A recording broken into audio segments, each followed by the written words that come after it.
point. Right, that's why we do it, right? Well, we did that, maybe. Oh, that's what it's all about. Huh? The mouse just happened. A mouse? Just. She's just kidding. Oh. That's just frustrating. I didn't want to say that. I'm on a diet. What is it? Yeah. Seafood diet. Seafood. No, just to be. Oh, well, the seafood diet, you know, it's.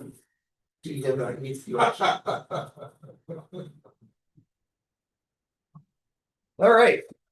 We get this show on the road. Let's I'll turn it this way. I think we're missing Ned though. Is he coming? He's very, that's how I heard. The elevator. We're gonna need some more. Yeah. No. First come, first serve on the seats. I will go get this. All right, they're on everybody. They'll just probably sit back. They don't have no folding chairs. No. So I welcome everyone to the Mid-Atlantic Amateur Radio Club. See a couple of new faces here. So as we normally do, we will go around. I'm Jeremy N2 ZLQ Club President. Jeremy 83 BGB. Jim W3JNF. Ryan, AA3BK. Steve, M3IQ. I'm gonna go. You got it. Michael, N3OY. And 3JIZ. Now, let me see anything. Glenn, Darren, Jesse, 3SCF. one, basic 3, I'm Jesse, Casey's for YBW. I'm gonna go. Oh gosh. You are. and Donna Villarden on hand.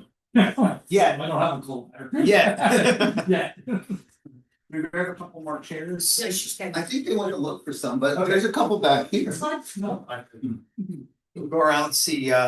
Jim, you want to give a public service report Yes. and elections?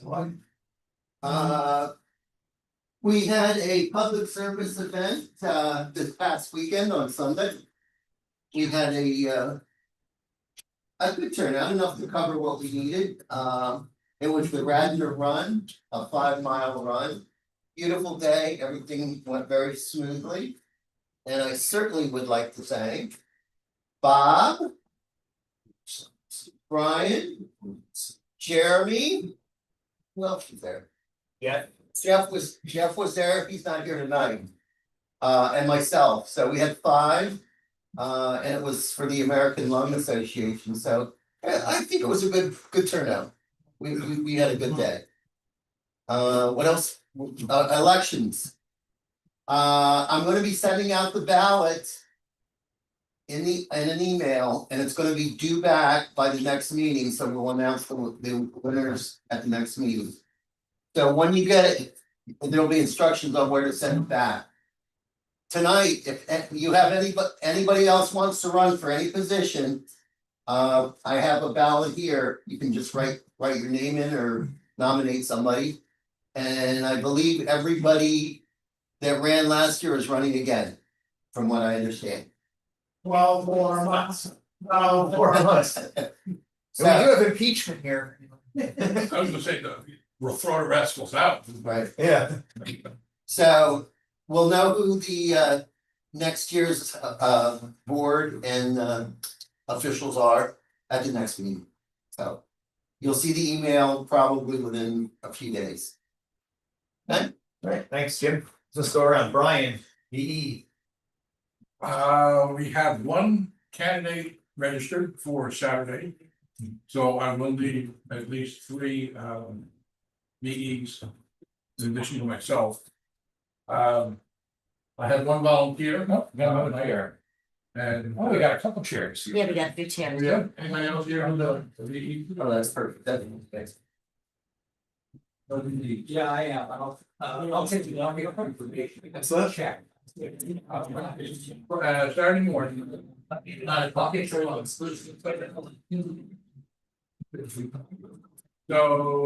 that's it, and I also write the newsletter.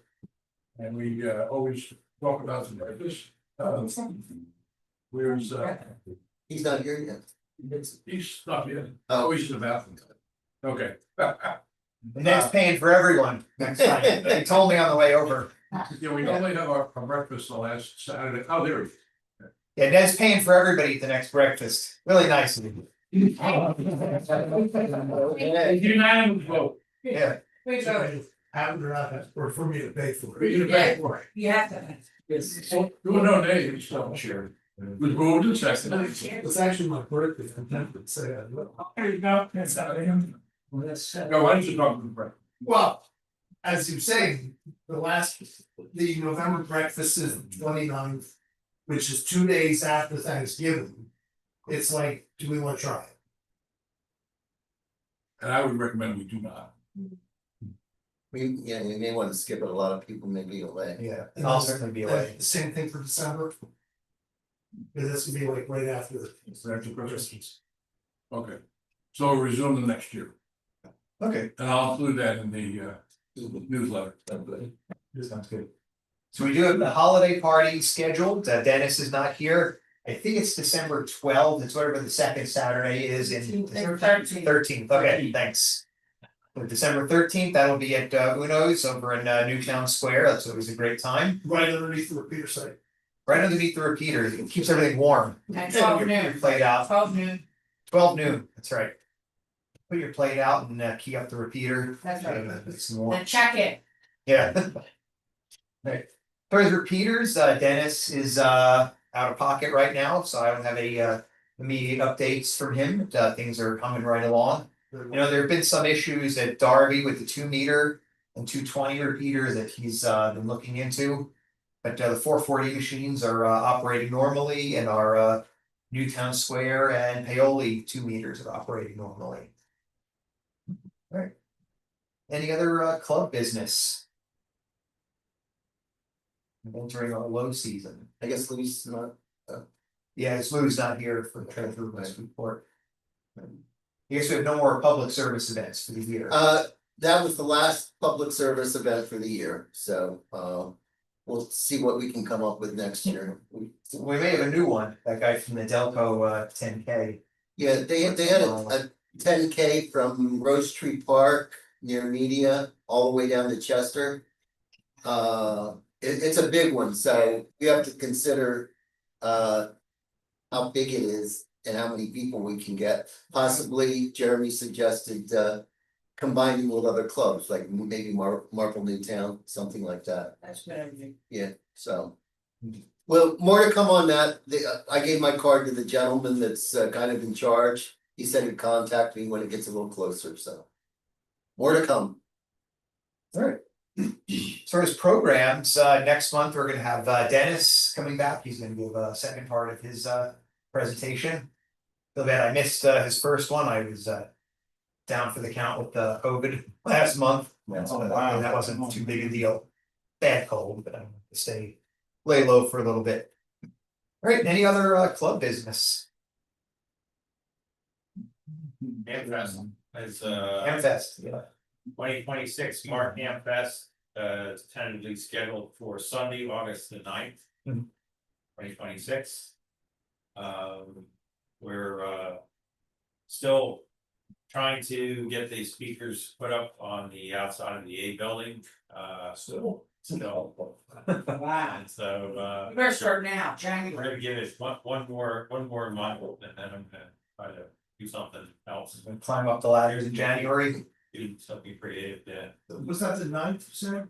Yeah. Yeah. That means we're gonna have a speaker party on the 8th. Well, hopefully we can get it done in November, the month of November. Now, is this date confirmed with Kimberton yet? No, I'm still waiting to hear back from them. Tentative. Yes. Okay. Alright. So it gives me great pleasure to introduce Don McAlarnin. So Don is an amateur astronomer and also involved in radio astronomy. He's not a ham yet. Yeah. We're gonna work on that. We do have a VE test on Saturday. We'd like that. A little too close. Yeah. Right. Yeah, so Don's been active in radio astronomy for a couple decades now, doing quite a bit of work right outside of his house Since the 70s, really. since the 70s. But I'm also a member of, this is, Jeremy said, the Astronomy Club. I'm president of the Philadelphia Mineralogical Society and vice president of the Philadelphia Microscopic Society. So I'm into telescopes, microscopes, you look up, you look down. We're gonna add oscilloscopes. Yes, I have one in my basement. There you go. And I was just about ready to use it on a project I'm doing. Anyway. So. Letter for you, Okay, and let's see, I guess this left and right. left and right. You got a laser pointer in the middle. That's the- Good. Yeah, the pointer doesn't really show up on. Not gonna show up on screen, so that's all right, that'll work out. All right, so guys, I didn't alter tonight's presentation for this club. So you may go to sleep on some of this subject matter, because I did this for the astronomy club. And I'm treating you guys as like beginners in radio, so please excuse that. So I'm brushed by a lot of this. All right, so backyard telescope used to receive low frequency emissions from the planet Jupiter, the sun, and our galaxy. There it goes. All right, so we're going to start out tonight with 3 parts of this presentation. And go once more. I did that. Maybe I'm doing the wrong side. Let me do the other side.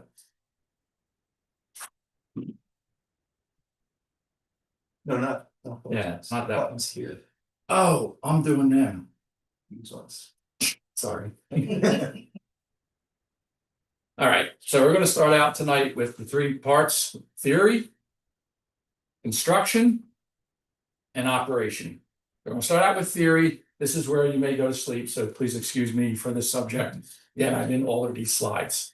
We're going to theory. There's going to be the electromagnetic spectrum. Then I'm going to talk about Jupiter emissions, solar flares, and galactic radio emissions. We're going to start out with the electromagnetic spectrum, and I'm just going to blow through this very quickly.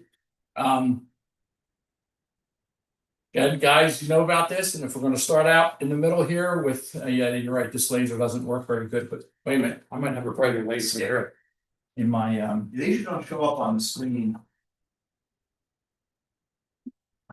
I know it's in here somewhere.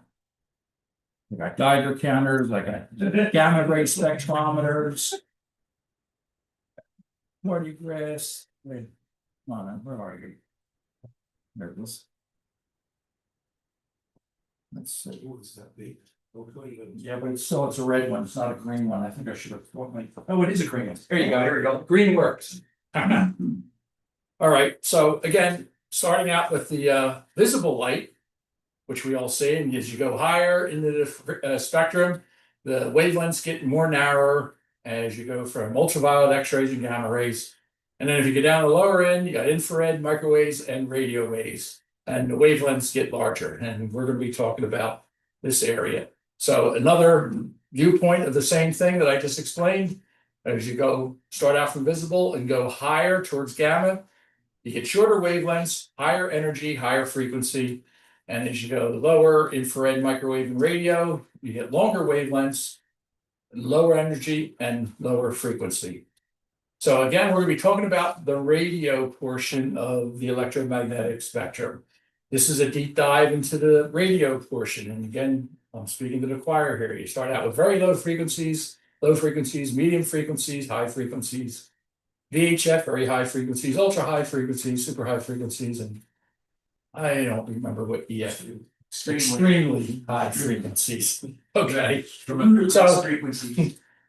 looking at we're going to be talking around 20 megahertz. So we're going to be at the high side of the high frequency or the low VHF area. So again, this is the spectrum of the visible light, and the low end of it starts about 10 terahertz. When you get down to infrared, it's 1 terahertz. And when you get into the radio spectrum, you're down to gigahertz, like 100 gigahertz. And as you get down to the high frequency and very high frequency, you're down here to around the 10, 20 megahertz range. So that's the area we're going to be talking about.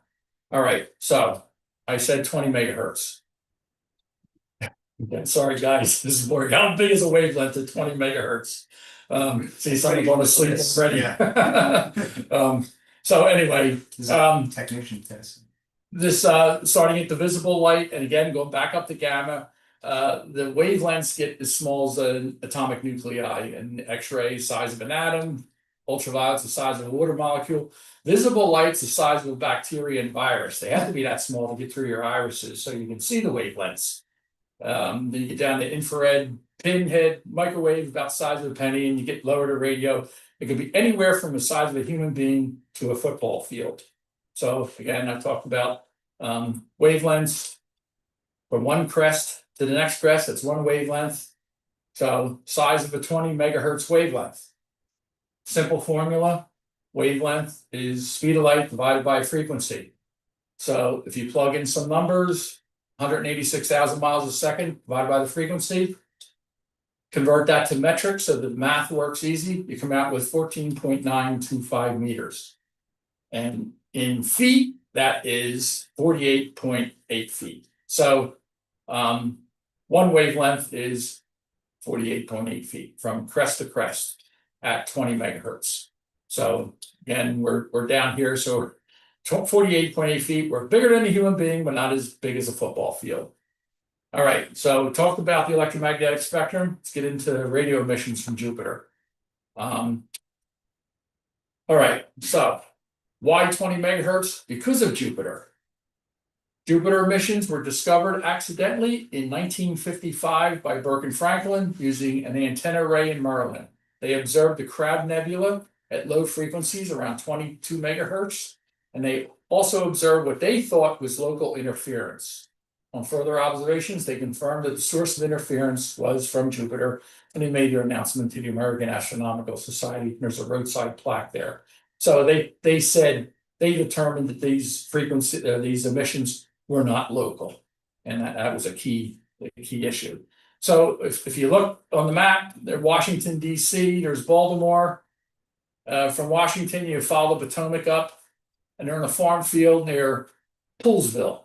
Everybody knows where Poolsville is, right? Sure. So, but back in 1955, their antenna array was this 66 unpainted poles.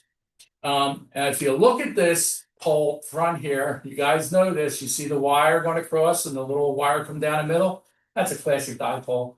So if they had 66 unpainted poles, that means they had 33 dipoles. Really? All arranged together in an array to pick up these faint signals. If you go down there today, there's nothing on that field but corn. But if you're driving down this road and you'll see the plaque here, planetary radio emissions, they give a story of it. I wish they put Jupiter radio emissions instead of planetary, because if you're driving down the road, you glance at this plaque, you're going to think, wow, Mars emits signals, Venus emits signals, Saturn. I wish they just put Jupiter, because that's all that this is about, is emissions from Jupiter. So looking at their work from back when they were taken in 1955, it was analog equipment. There was no digital. So it was all strip chart recorders. So this is their strip chart recorders from January 25th, and it goes to February 11th, February 15th, February 24th, and February 27th. So just about a month. There's the Crab Nebula, that little glitch in the strip chart recorder. But look down here at a lower frequency, and what the hell's all this? And they thought this was local interference. But yet, after a lot of observations, they determined that these emissions are coming from up there, cosmic. And they determined it was Jupiter, because Jupiter was in the sky. It took a lot of observation, but they finally figured that out. Jupiter emits two types of radio emissions. Now, when I say two types, okay, Jupiter and the dynamics of its radio emissions are from Jupiter and its moon Io. Io is one of the 4 Galilean moons from Jupiter. So when you see Jupiter in the sky, it's always a bright star. And if you took binoculars to it and looked at it, you would see Jupiter, but then you would see 4 little dots around it. They're the Galilean moons. And one of them is Io. Io is the closest moon to Jupiter. It's being kind of like squeezed and pulled apart because of the gravitational field. So there's a lot of volcanic activity on Io. It's all sulfur, mostly sulfur ions. And this sulfur gets ripped apart, the electrons, into the upper it doesn't have an atmosphere, but just gets thrown up into its high in the sky. And these free electrons are part of what the radio emissions are about. But put Io aside, Jupiter by itself emits emissions. So we have the Io related emissions, and we have non-Io related emissions. So I'm going to talk about the non-Io related emissions right now. So put Io aside, just talk about Jupiter.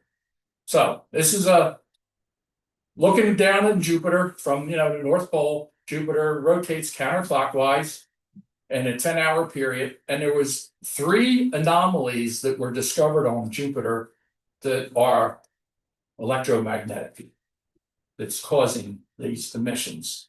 Nothing to do with Io. This is just Jupiter by itself. If you look on the chart,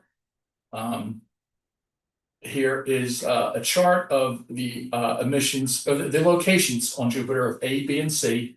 So we see the probability of an emission on A is really high, and B and C are very low.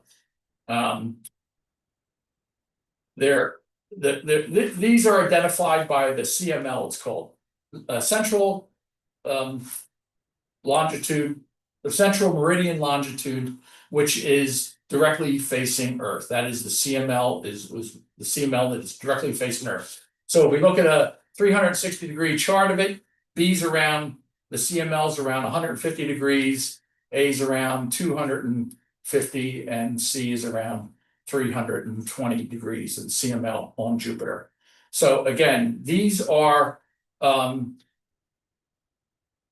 fixed to the core of Jupiter. Like these aren't on the surface. These go way down inside Jupiter. You can't see these visually at all. They only can be detected through radio. This is a chart here. Now, to further complicate this is called the System 3 longitude of Jupiter. There's System 1, System 2, and System 3. So if somebody says to you, Jupiter has this anomaly at 280 degrees using System 3, they got to tell what system it's using. System 1 is the equatorial zone. System 2 is all the other regions. System 3 is associated with the emissions. It's radio telescope that astronomers determine Jupiter's rotation. They observe the rotation of the magnetosphere, which is believed to be connected to the solid core of Jupiter.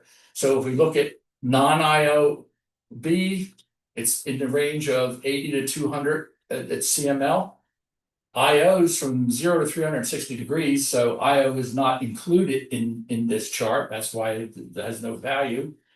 Its frequency is 38 degrees at CML. Or I'm sorry, its frequency is 38 megahertz, and that was discovered by the Voyager spacecraft. Non-IOA is 230 to 280. Nothing to do with Io. Its frequency is 38 megahertz, and that was discovered by Earth-based. Non-IOC, 300 to 360. Again, nothing to do with Io, and that's a little lower frequency of 32 megahertz, and that was discovered by Voyager 2. So let's bring Io into the picture. Let's do a graphic view of this, what I'm talking about. When you say max F, that's the highest frequency at which you get emissions, or is that the emission or the frequency at which you get the most emission? I would say the most. So that's From what I've learned, yeah, it's probably the peak. Now, I don't know how much it would go beyond that. Would it go up to 40 or 50 megahertz? Probably. I don't know. Yeah, and I don't know how steep that drop off is. And the range of A was pretty wide, 80 to 120. That's like a third of the surface. Does it actually move around, or is it? No, they are fixed. That's how we determine that they must be associated with the core of Jupiter. They don't rotate like the Great Red Spot. And See, the outer layers of gas. yeah, rotate on they're their own. always going around. But these are fixed, and these are down inside Jupiter, and so they are fixed. All right, so here we have Jupiter. We have its moon Io, and as Io rotates around Jupiter, remember I told you about those volcanoes and all the sulfur ions and the electrons being ripped off the sulfur ions? It creates a plasma torus around Jupiter of all this loose debris. Jupiter has a very strong magnetic field, kind of like our Van Allen belts here on Earth. So when Io goes around Jupiter and it aligns with some of these magnetic fields, it creates a flux tube. And from the poles, and all the electrons get connected, and basically it's a short circuit. It's like a zap, like a lightning bolt, and there's a radio emission right there from the short circuit. Another graphic of this in kind of a different view is, this is the plasma torus going around Jupiter. This is Io here. This is the flux tube of the trapped electrons that are in this flux tube that create the short circuit. Now, when this short circuit occurs, like lightning goes out, not on Jupiter. Nah, it's not that easy. When Jupiter emits an emission with Io, it emits in a cone, an area. So if Earth is over here on the right, we're not going to hear nothing. You have to be in that cone when that emission occurs. Complicate this a little more. There's a lot of different emissions. There's flux tube for IOB, IOA, IOC. Don't worry about IOD. I don't want to get into that. It's raised up, but IO, A, B, and C, and this emission cone is non-IO. So it's a lot of dynamics going on here. You have to really be timed right with what emission is going to happen when and what kind of emission.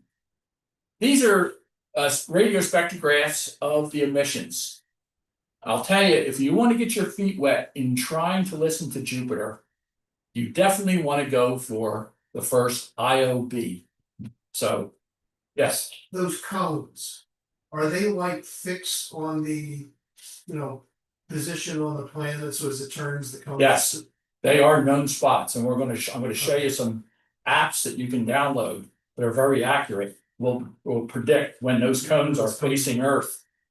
So yeah, it's like I said, there's a lot of dynamics going on. You got a question? Oh, we just okay. So anyway, look at these radio spectrographs. IOB is very strong. Look at IOA, it's kind of subtle. IOC is kind of subtle. I mean, you'd have to have the right antenna set up, really tuned right to get these subtle emissions. But IOB, you'll get it. You'll definitely get an IOB. So if you want to start with this, just start with IOB. That's going to be a tip for today. All right. So we had enough of Jupiter emissions. You get a basic idea. I'm skimming the surface here. Let's go to solar flares. You guys familiar with solar flare emissions? Oh, yeah. Yeah, good. So I know I'm preaching to the choir here. All right. So solar flare emissions at 20 megahertz. These emissions are often observed as type 2 or type 3 radio bursts, are generated by the acceleration of electrons again during a solar flare and their interaction with the sun's magnetic field and plasma. These bursts can be strong enough to cause radio blackouts at frequencies by increasing the ionization in Earth's atmosphere. Guys are all familiar with the shortwave radio blackouts, right? This is easy. This is different than the other club. All right. So again, the solar flare in the sun can emit a bunch of charged electrons just speeding towards Earth. And by the way, tonight, New York and higher might see a geomagnetic storm because there was a coronal hole in the sun a couple of days ago. There was a minor solar flare, but those two combined increased the solar wind coming towards Earth, which created a better aurora tonight. So it's tonight and tomorrow night chances, but I don't think it's going to be this far south. All right, so let's go to now galactic radio emissions. Picture of our galaxy looking down on our Milky Way galaxy. The center of our galaxy is there. Our sun is out here on what is called the local arm between Perseus and Sagittarius. You cannot see the center of our galaxy because there's too many stars and dust fields and debris. You can't see the center. But there's radio emissions coming from it. And it's probably from the black hole. It's in the center of the galaxy. I like to call it the monster in the center of the galaxy. Happy Halloween, right? How do we know about this monster in the center of the galaxy? Through radio observations, because we can't see the center of the galaxy. So what they did from 1998 up to 2010 is they plotted all the stars in the area. This is the center. This is something in the center. But if you look at all these stars, they're just going around. It's like that ride, that little whip that used to go around. They'll go towards it and they go right around it. There's something very strong in the center of our galaxy. There's the proof right there. And that's where the noise is coming from. It's just noise, but it's neat because you can detect a black hole. It's cool, right? All right, so we have covered the theory. Now let's get into the construction. Again, this is where a lot of you might go to sleep. How did I get started in this? 1977 issue of Astronomy magazine. They had in there a couple page article on the build your radio telescope for Jupiter missions. And look what they chose, the cubical quad. An old World War II. It's an oldie but a goodie. That is a good antenna. And unfortunately, I really wanted to do this, but my backyard wasn't big enough at the time for this cubical quad. So instead, in 1980, I built, that's me, my own version of my Jupiter radio antenna. Piece of plywood with metal window screening as a reflector. Okay. I don't remember where I got this design from. And I'm looking at it, I'm looking at this circular wire. That looks like about a quarter wavelength at 20 megahertz. Thinking. And the length from the screen wire up to the antenna, I don't know, it's less. I don't know how I got these dimensions. I got it somewhere and I can't remember. I got no information on it. But that was 1980. Since in the 80s, we moved out of the house, we had kids, family life went on. I kind of just engaged from it. I wanted to get back into it when we moved to our new house where we're at now in East Norton. We had a big yard. So what I built was my cubicle quad in my backyard. I was so proud of it. Construction stuff from Home Depot. I loved it. And that was a good antenna. I did this talk to the astronomy club back in 2003, and somehow the Inquirer got downwind about this. So they came out and did a Sunday article on my He Tunes Into Cosmic Noise love affair with Jupiter. Just, oh man. I got some copies here of this article here you can take if you want a copy. So anyway, that was proud of it. And my cubicle quad in my backyard. 2003, but over time, like you guys know, weather played a toll on it. I'd go out there in the winter with a broomstick and bang the poles and the snow off it. My wife said, well, you're treating that like a pet. And I said, it is my backyard pet. I just don't want it to be damaged. So that was in 2003, advance up to 2017, and there's my Yagi antenna. I bought this at that ham shop down there in Delaware on, was it Route 1, right below 4 HRO? Yeah, right below under 495, just south. Yeah. You can't, that's a great little shop. You guys, I guess it's all guys. We've all been here, Yeah. right? Yeah, so anyway, that's where I bought it. And you guys were really good and helped me out. What I found out about this antenna, though, it's very directional. Wasn't like my cubicle quad. I still miss my cubicle quad. Yeah. But it served its purpose. So this is a picture of my backyard. This is the Yagi antenna. This is my observatory. You can see a little bit of the rails where my roof rolls back. Back here we had a swimming pool that we took down, above ground swimming pool. Now they're my dual dipoles, which we're going to be talking about today. And then there's a fish pond and a gazebo. I built this in 1990 because in 1990 I was a love affair with the Manhattan Project. My wife and I stayed at Los Alamos. And I got to meet a lot of people, and it was during that decade. It was a neat adventure. One thing I learned about being out there is all the scientists did say when they were building that atomic bomb on that Mesa in New Mexico that their inspiration was the love of nature surrounded with their science. That was their inspiration. They weren't in a city or a factory. being in nature. So I didn't want to build an observatory with that big dome and look spacey look.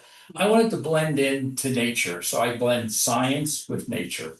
And they really do combine when you think of it, especially with me with rocks and minerals and microscopes. It does intertwine really nice. So, we're gonna build the backyard radio telescope. Get your friends together, get your money, get your all the help you can get, and we can build this.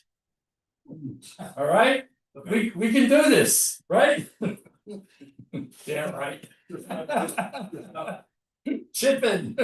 Now, what we're really gonna be building is this, not the TV, the rabbit ears, the dipole. And again, this is the, where you guys might go to sleep. The dipole is one of the simplest antennas, the dipole, which can be made from two pieces of wire at a quarter wavelength, and then you have your connector in the middle. So, much like a pipe organ is cut to a specific length to make it resonate for a particular frequency of sound, our dipole antenna has to be cut to a half wavelength to make it resonate at the frequency of 20.1 megahertz. How do you do this? You gotta bring in a little math. Right, you can't get away from the math. Now, the formula for the half wavelength dipole. So you have your wavelength, the half wavelength divided by 2 equals the magic number. Wasn't this on your test? Yes, it was. Yeah, that's what I'm saying. I was banging my head against the wall for the longest time saying, where the hell's this number? I didn't understand it at all. Anyway, I call it the magic number, the constant, divided by the frequency. So if you plug in, you convert it to non-metric, and you do the math, the dipole cut to 21.1 megahertz was a length of 23.28 feet as measured from tip to tip. So here's your dipole, 23.28 feet. Each side's 11.64 inches, feet. These poles, these masts, when I first built my first dipole, I used my trees. And what I did is I put an eye hook in the tree and put the rope through the eye hook and hung a brick so that when the tree swayed, the bricks went up and down, but my dipole stayed pretty straight. It worked pretty neat. Storm came, knocked down one of the trees, so I did have to eventually put up poles. But the feed point now the feed point's the most complicated part of building a dipole. So when I made my feed points, piece of ceramic, you brought the coax cable up, I wrapped it around, put a tie wrap around it just for, the strength to hold it so it doesn't pull the wires. The shielding goes to one side of the dipole, the center lead goes to the other side of the dipole. Simple build.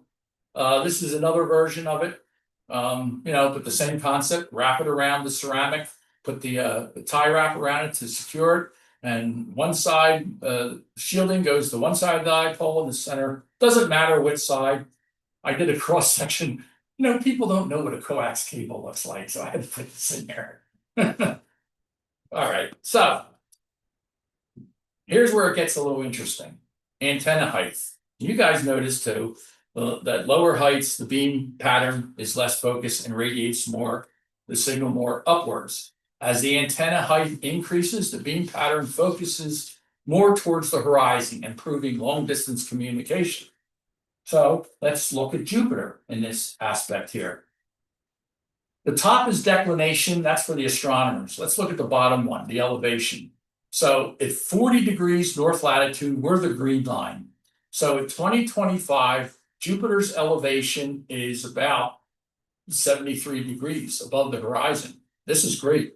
Next year, it'll be still up there. But as 2027, 28, 29, it starts dropping down. You get to 2030, 2031, it's down below 30 degrees above the horizon. So Jupiter's going to be really low in the sky. So you have this antenna you built that's, looking up, and Jupiter's way down there.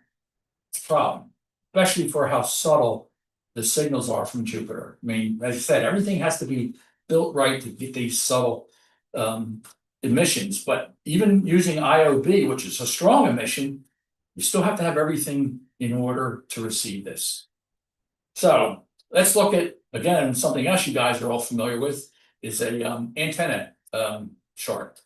I keep clicking the laser at the thing. Okay, so you guys are familiar with this. You see it in the daytime as well as night. Nope, and I'll be explaining that. Good question. You're familiar with this chart, these what do they call it, antenna graphs or something? Tenant elevation. Oh, there was a name for this kind of graph. Anyway, Homeward pattern, right? something, yeah, I guess that sounds right. I keep forgetting what the name is. But anyway, this is a single dipole, 10 feet above the ground, has a gain of 5.8 dB, but the elevation, the center is 90 degrees straight up. All right, so let's use Jupiter with these antenna patterns and let's see what happens. Again, I said it's Jupiter, and this green line is going to start declining as we get down to 2030. It's going to get really low. So let's look at the antenna pattern here, a single dipole, 10 foot above the ground with the gain that I just showed you, 90 degrees straight up. Let's raise the dipole up 5 feet. The gain's about the same, 5.7 dB, but look at your elevation now, or your beam pattern. It went from 90 all the way down to 48 degrees by raising it 5 feet. That's a good thing. I mean, that's a nice trick of the trade right there. And if we do another one, raise the dipole up to 20 feet, the gain does increase a little bit, which is magic of radio that I don't understand. And it's all the way down to 34 degrees. Look at the beam pattern. Now, this is the south, this is the north.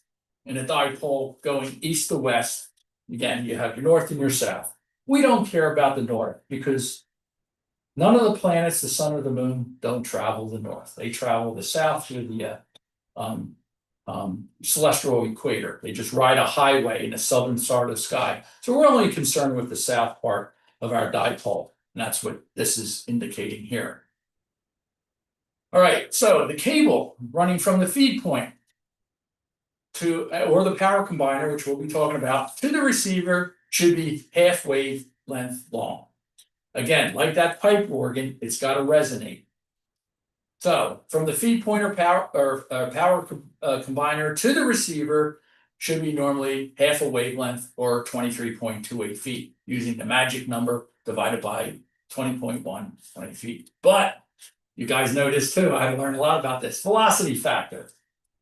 That threw me for a loop too. The velocity factor in a coaxial cable represents how the speed of an electrical signal is reduced compared to the speed in a vacuum.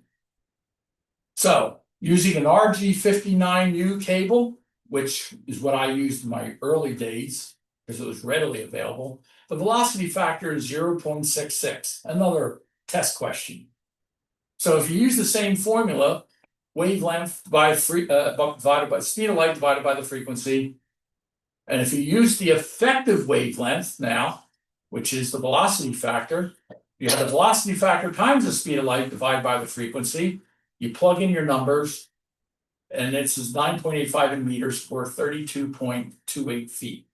Look how that increased just by using the velocity factor. And these are important when you're trying to get these emissions from Jupiter, which are subtle. I did another example of an RG6U. Now that RG6U, you can buy it at Home Depot. It's more readily available. Its velocity factor is 0.78. So if you plug in the same numbers, you come up with 38.19 feet. Longer feed cable using an RG6U. These points, again, I can't stress enough, are important when you're receiving these subtle signals. Again, I don't transmit. I don't have to worry about impedance matching or any of that crap. I'm just, it does take a lot off. But just receiving, but again, you want to receive really accurate, and for Jupiter. And this is all I found to be very important. So your cable wavelengths, we're going to just use the one wavelength here. We've already established the RG59U is 32.32 feet. The attenuation is half a dB. RG69U at 38.19 feet, its attenuation is 0.32 dB. Why is that less for a longer cable? Well, I don't know why, but RG69 or RG6 is thicker than RG59U. So if it's thicker, maybe that has something to do with the lower attenuation. That's where you guys gotta figure it out. I'm not. So anyway, all right, so we talked about the dipole, how to build it, how to construct it. There's a movie out about a decade ago or longer called Contact, Jodie Foster. Yeah. It's all seen it. I love that movie. It's great. There's a scene in there where they build this thing, this transporter that they receive the signals from from the outer space, and they built this thing and it destroys itself. And Jodie Foster's really bummed out. We can't use it. It's like my dipole was destroyed. My cubicle quad was destroyed. There was this rich guy floating in orbit at that time that had a lot of money. And he had this quote. Why build one when you can have two for twice the price? So let's build two dipoles. And that's exactly this. Oops, don't move it too fast here. So there's your power converter or combiner in the middle. Then your north dipole, your south dipole, power combiner to the receiver. Looking down on it, it's approximately 25 feet. We already established the length of the dipole. And this is all engineering stuff with standoffs, if you were building a pole. But here's an important thing, and I'm trying to figure this out. The two dipoles are separated by 20 feet. So, it's less than half wavelength. I wonder why how they established that. But this is actually in the book from NASA.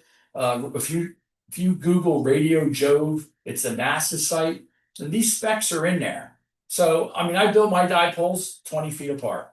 So I can't really answer why, but that's the important thing on this picture here is your north-south pole and your north and south dipoles are 20 feet apart.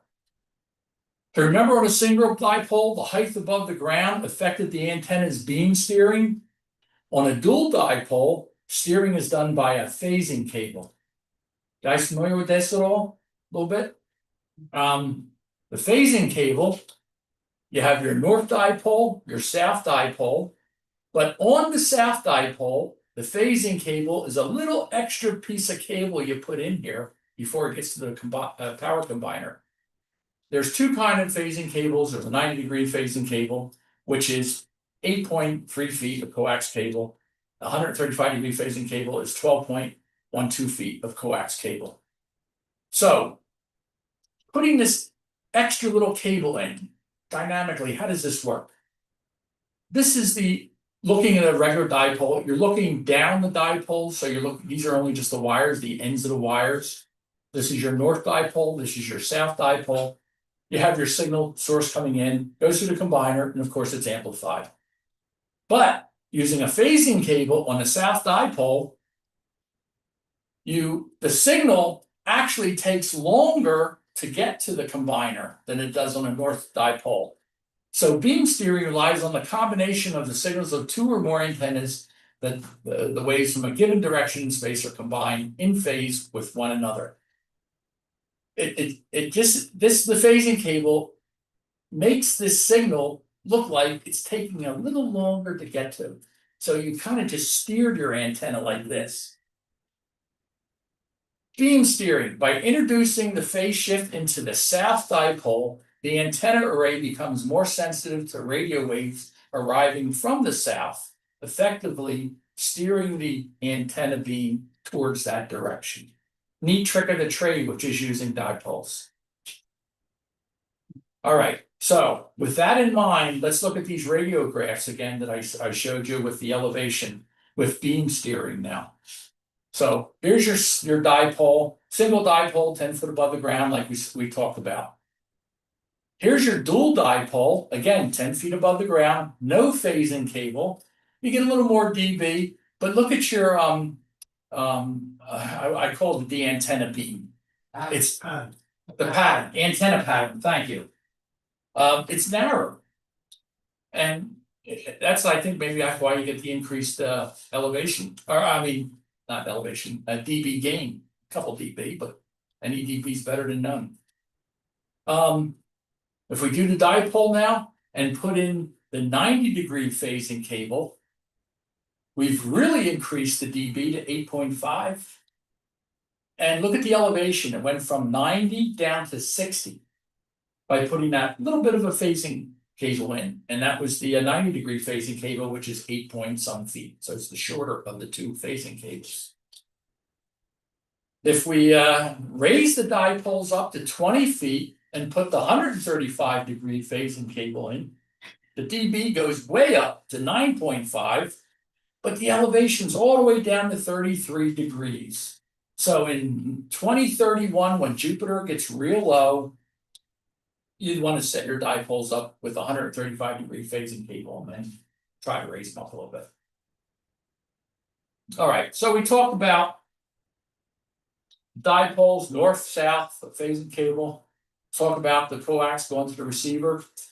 The cable running from the feed point, the single dipole, or the power combiner of a dual dipole receiver should be in multitudes of half a wavelength long. Remember, like the pipe working, it's got to resonate. So we've covered the theory, we've covered the construction. Let's look at the operation now. And this is when you kind of put it all together here. There's one app out there, if you want to try to get your feet wet in a Jupiter, even if you don't build the antenna, you want to get this app. It's called the Radio Jupiter Pro from radiosky.com. Now, I belong to this club for a while, this group. The guy who wrote the software is Jim Sky. That's his last name. No. I mean, and I asked him, is this a Hollywood name? He goes, no, that's my birth name. It's on my birth certificate. So he wrote this software. This is great. If you get the software, it's freeware, but it's limited. So if you want to get the full function of it, I think it's $10. It's cheap. This is the main screen. And when you bring it up, it gives you all the stats of Jupiter and the sun. You can plug in the date and time, and you hit update, and it'll give you different stats. But if you go under the display drop down, you'll see noise storm predictions. This is a great graphic here. This graphic right along here, the different colored blocks, each color represents A, which we know is non-IOA, IOA, B or non-IOB, then IOB, C, and non-IOC, and then IOC. So if you look at this, remember I said IOB is the one you really want to go for first because it's got the strongest emissions. The predictions are more accurate. And we can see this light colored blue is here. So wow, we got an IOB storm tonight. And local time, I set this up to August 8th because that was when I did the presentation for the Astronomy Club. But IOB is going to happen between midnight and just before 2 a.m. Wow, great. Well, if you look at the bottom here, it says blue background indicates that Jupiter is below the horizon. Nuts. Jupiter doesn't rise until 2 a.m. You're not going to get IOB. So this app is really important because you want to get this little blue block of IOB in the yellow portion. But, and to answer the other gentleman's question, you don't want IOB when this little strip here is when the sun is up. So it's got to fall in the yellow portion, but not with the sun up. Again, there's a lot of dynamics that have to go on here. If you move this calendar up more, I think next March, Jupiter will move into that 4 a.m. spot. And by the way, I think you guys noticed the ionosphere calms down and gets more quiet in the early morning hours is the best time. That's when you want to listen to Jupiter. So you needed to see when Jupiter is passing the southern part of your sky, which would be your south dipole at around 4 in the morning. And it goes like that for about 2 months. It'll be in that area. You want to run this app, and if you get that little IOB at around 4 a.m., 3 a.m., before the sun rises, you want to take your chances trying to listen to a radio broadcast from halfway across the solar system. It's really cool. So here's the whole dynamic setup now, if you, that they do today with Radio Jove. There's your dual dipoles. Guys all familiar with the SDR play, SDR with radio box? These are fantastic boxes. I mean, they go from kilohertz to gigahertz. Right. It's amazing. DC to blue light, What's that? DC to blue light. Yeah, literally. So this is the box, but it's the RSP-1B now. They don't make the A anymore. And the NASA website, they recommend you get it from the SDRplay.com, which is a UK-based company. And that plugs into your laptop running a spectrograph. The spectrograph software that you run is again from radiosky.com. So you get your Jupiter mission prediction and your spectrograph software from Radio Sky. That's your basic setup here. In the old days, and I still have it in my observatory, the Radio Jove receiver was a 21 or 20.1 megahertz receiver. You could buy it as a kit. I bought it built. It's very simple. The back had an antenna, 12-volt input, had 2 audio outputs. Because back in 2000, around 2000, we had those tower computers, and I had a sound card plugged into the back, and I just ran a little 3.5 millimeter audio cable from the output of my 20 megahertz receiver to the input of the sound card of the computer and run a strip chart recorder. Yeah. It was simple. It was easy. Times have changed. I love the old world, but times have changed. Now it's got the RSP-1B. The back is just your input to the antenna and your output to the USB. And this is another look for folks that aren't familiar with this box. The NASA website recommends this. You don't have to get it from the UK. You can get it on Amazon. You get it in a lot of places. HRO. They Yeah. sell it. There you go. Yeah. So, but they recommend the SDR play. I don't know if other boxes, SDR boxes will work with this application. I can't account for that. So if you just want to stick with the game here, I would get this kind of SDR box. All right, so going back to the input, here's your antenna input to the SDR box, the USB to your laptop, and your laptop is running the spectrograph software. So look at this bottom chart. Now this is another little fly in the ointment. You have your dual dipoles over here that go to your SDR play receiver. The output goes to your computer that's running a spectrograph. But to get the SDR play box to talk to the radio spectrograph, you need this another little app. This was written by Nathan Thorne. He's one of the guys at Jim Sky's group note. I mean, they're all buds in this club. He wrote this software so the SDR box can talk to Jim Sky's spectrograph software. And if you look at this app, and when you download the app and open up, this is what you get. And what I did is I went online and I just plugged in the same numbers. Now, the center frequency here should be 20.1 megahertz, of course, instead of 27. And if everything's set up right, and you click on integrate, that should go yellow, which in the bottom corner it says integrating, meaning it's integrating your SDR box to your spectrograph software. This is the spectrograph software. One time I couldn't get that to go yellow, and here instead of 0.1, I put 1.0. I mean, pilot errors. So you really have to, go by, just put everything in. You can vary these a little bit depending on how much radio interference is in your area, in your backyard. You have the power poles, the big, not transmitter, transformers. I'm getting old. Aren't we all? You got a few transformers on the telephone poles in your neighborhood. Oh man, you really need to test this with your local interference. And you guys probably all know that. You got antennas in your yard. You know what your local interference is like. So anyway, that is spectrograph. Oh, I want to show you that. On the spectrograph, the horizontal lines are your radio stations. Down here around 17 megahertz. This one is a Spanish station. It's always on.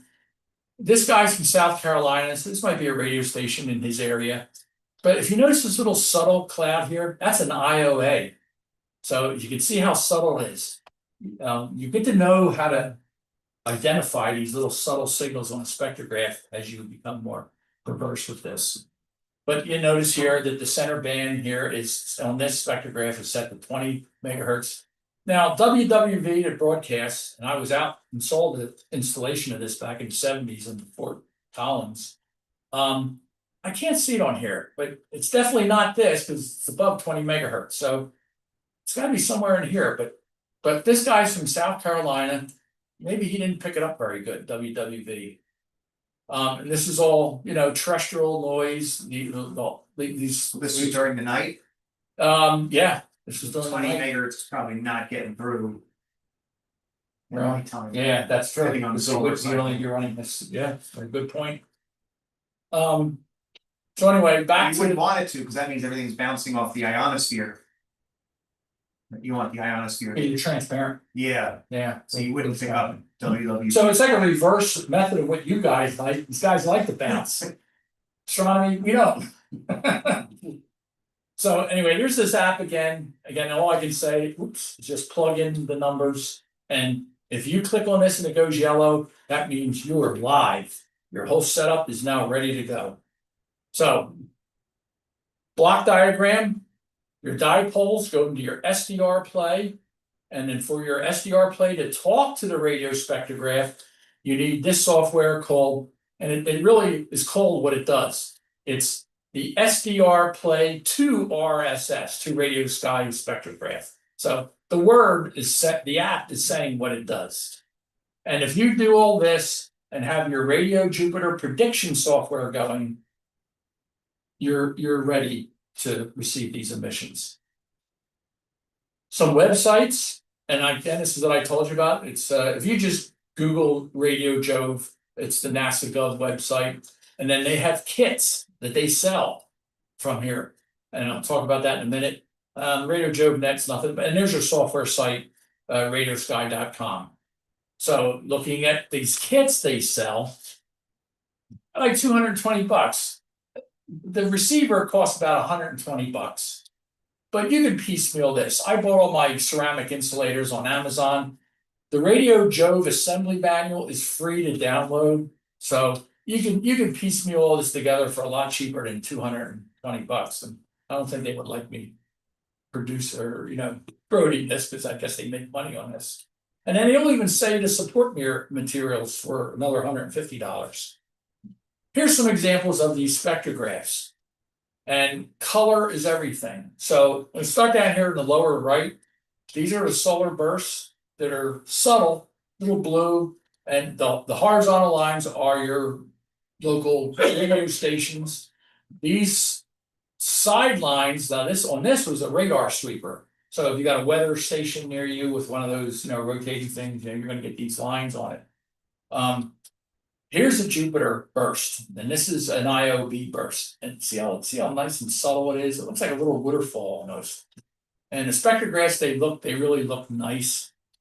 But to hear it, I get more of a thrill with the analytical strip chart recorder. I don't know why, I'm just too much of an oldie. Here's your solar burst. And again, like these solar bursts down here, they're this color. As they get more intense, the color goes from yellow to pink. So these might have been X flares, and there's times where this whole thing goes black because then there's your blackout afterwards. This is terrestrial propagation. I'm not sure what that is, but when you get to know to identify what Jupiter missions are, you'll say, "Nah, that's not a Jupiter mission. That is just something that's local." All right, this club or this group of radio listeners to Jupiter all over the United States, they post their stuff online. And here's something I highly recommend, even if you don't really want to get into this first, is to join the groups.io/g/Radio Jove. It's a group, what do you call it, a messaging group. You get emails, and every day they post their emails. Look at the solar flare I got today, or look at the Jupiter mission I got last night. and you look at their emails, you look at their spectrographs, you get to learn, you get to know a lot about it. So I highly recommend you join the IO group. And here's a blackout, but this guy, Larry Todd, broadcasts his spectrograph live on YouTube every day. So if you just go to YouTube and Google Radio Jove, you'll come up with his site. And I run it on my Android tablet. Now, step backwards, the Radio Sky software, the Jupiter prediction software is only Microsoft. I asked Jim, could he write it for Android or Apple? He said, I don't have the time in my life to recode all this. So he was kind of like, no, it's going to stay Microsoft. But you can get the spectrograph through Larry Todd on your Android of a live presentation. These are graphics over here. It's part of this software. It shows you the elevation of the sun and Jupiter. These are the non-IO emission areas. And this line is when IO goes in front of that anomaly and it creates an IOV or an IOA. This is a graphic form. I don't want to get too much into that. But again, just join the IO groups if you want to get started and just watch their emails, their conversations. You can pick up a lot of tidbits on it. So this is what I like is the old strip chart recorder. But if you convert this down to the radio spectrograph, this is the exact thing in old and new. There's a lot to say about the new stuff. I mean, it's graphically at a glance, you can get a lot more information out of it rather than looking at all this. But I don't know. I just personally still like the strip chart recorders. And because I have an oscilloscope in my basement. So these are the kits you buy, and they can go from 280, 446, yeah, depending on what you want to get. And these kits again are this, but I recommend you piecemeal this yourself and you can save a lot of money. The only thing you're just gonna have to buy is the RSP1B and download your free manual online. These are some more strip charts. So this is an IOB, this is an IOA. And then your 20 megahertz now is centered a little bit low. Oh, here it's centered here, more centered here. On this guy, yeah, he had it lower. 20 megahertz. But then there's your Spanish channel down here, and there's your Spanish channel down here. It's on every spectrogram. This guy has another station up here somewhere. I don't know what that is. And you'll know these lines are all terrestrial noise. You'll get to identify these. These are solar bursts. And again, on the solar bursts, they're subtle. The color increases, and it goes to pink. It's really neat. And the strip chart, and this, displays the time, the local time. Again, spectrographs are really cool. Remember I talked about the galaxy, the monster in the center of the galaxy? There's a little experiment I did, and boy, did I get a kick out of this. I called it things that go bump in the night. And so what I did is I used my strip chart recorder, and I turned it on late morning one day, and I let it go 24 hours and turned it off at the end of the next day. And as you can see, the noise from the sun, it just cook, and this is why you can't get Jupiter during the day, because the sun just does too much noise. And Jupiter has to be in those early morning hours, so it is timing. But I let it go, and if you notice this little increase in noise here, around 3 or 4 in the morning, and then of course the sun comes back up. So I did the same experiment a couple of nights later. I got different, so the sun was a little more active. I let it go through the night. There's my bump. There's the black hole in the center of our galaxy. It's a really neat thing to pick up. You don't get no data from this. This is just something cool to do that, hey, wow, look at this, I detected a black hole in the center of the galaxy. So that was a fun little experiment. All right, Jupiter emits 2 types of waveforms. IO or non-IO. There are 2 types. They're called long bursts. It sounds like waves breaking on a beach. And short bursts, I think they sound like pebbles dropping on a tin roof. So let's listen to a Jupiter long burst. So you close your eyes, waves crashing on the beach.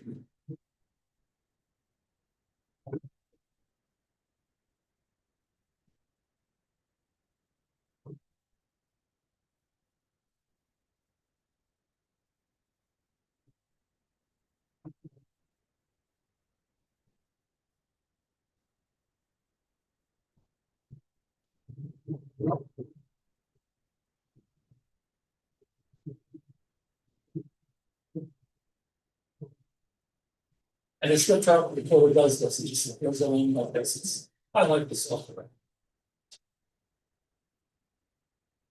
That was long burst. Now there's the short burst that sound like pebbles. This is my interpretation, pebbles being dropped on a tin roof. They're distinct sounds. So when you hear this, you know, I'm getting Jupiter.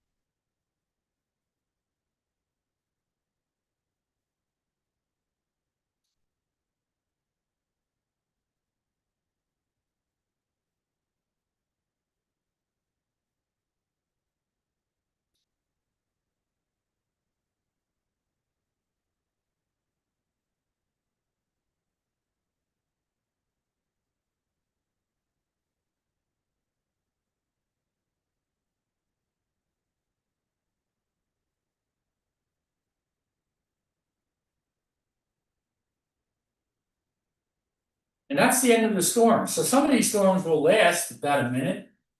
I mean, you know, yes. Is your signal to noise that good? You know, or is that heavily processed? What we were hearing. I mean, that, really, This was with my cubicle quad. So this is the ones with my Yagi, so this was back around 2003. They were my best signals. Did I process it? I really don't remember. you know, noise. Yeah, noise reduction, if I played around with it. I'm thinking back in 2003, I didn't really have a lot of that software available. I would tend to think not. And maybe I just amplified it, but not sure on that, but yeah. But again, I've heard this over countless times, just audio, and it does sound like that.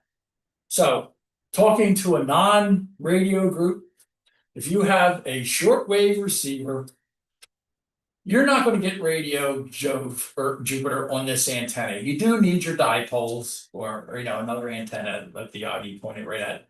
You're not going to get it on here. But with the input on here and the AGC turned off and just listening using your prediction software with either the speaker or putting a pair of headphones on and listening through that time period and receiving that signal, it's exhilarating. It really is. It's really neat. So I'm going to conclude tonight's presentation with a short video that I put together with some little bits from that movie, Contact with Jodie Foster. I put a little music in it. And this is what I felt like on my first listening to my radio storm for the first time. And I thank you all for having me here tonight.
So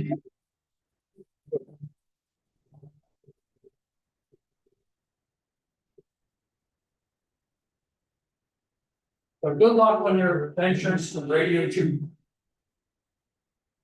Good luck with your adventures, and if you have any questions, you can always email me. Jeremy has my email, Don McAlarney, my name, @outlook.com. Be glad to answer any of your questions. Yeah, thanks, Don, this is great. Any questions? Oh, and here I have handouts if you folks need, websites, all the information. You can pass it around. This is that.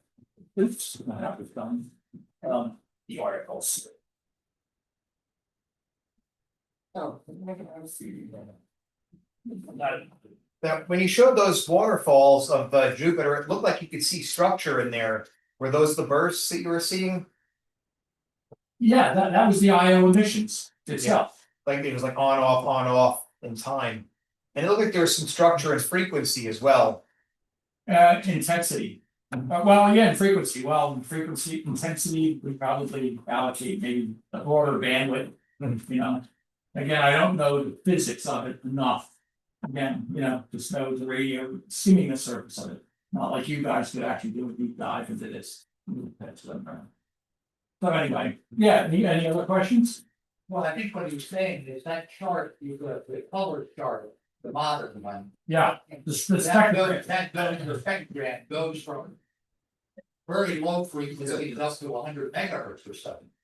Well, in this particular software, if you remember that little app you have to use to make the SDR talk to the spectrograph, the bandwidth is 8 megahertz.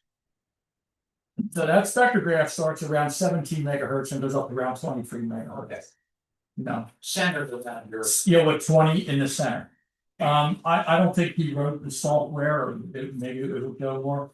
I never really played around with it. That's probably 6 megahertz bandwidth of the receiver. Well, the software set up for 8 megahertz bandwidth. Okay. So, I don't know if you could increase that. I've never really tried. Probably not, it depends on the speed of the analog to digital converter. Plus, you would shrink the signal. So if you got, you want to stretch the signal out to 20 megahertz. So if you shrink it down and you get 20 megahertz bandwidth, then the signal's gonna be small in there. Kind of Then it's like probably $1,000 receiver with a higher speed converter. Maybe, but I mean, I gotta give credit to this guy for writing this software. It's really great, and it's recognized by NASA, and it's used all around the world. Because if you get on that IO group, you're gonna get guys in Spain and Singapore. And a lot of people get involved with this project of listening to Jupiter. It's like a challenge, that you can do. What do you do about the language there? You just look for price.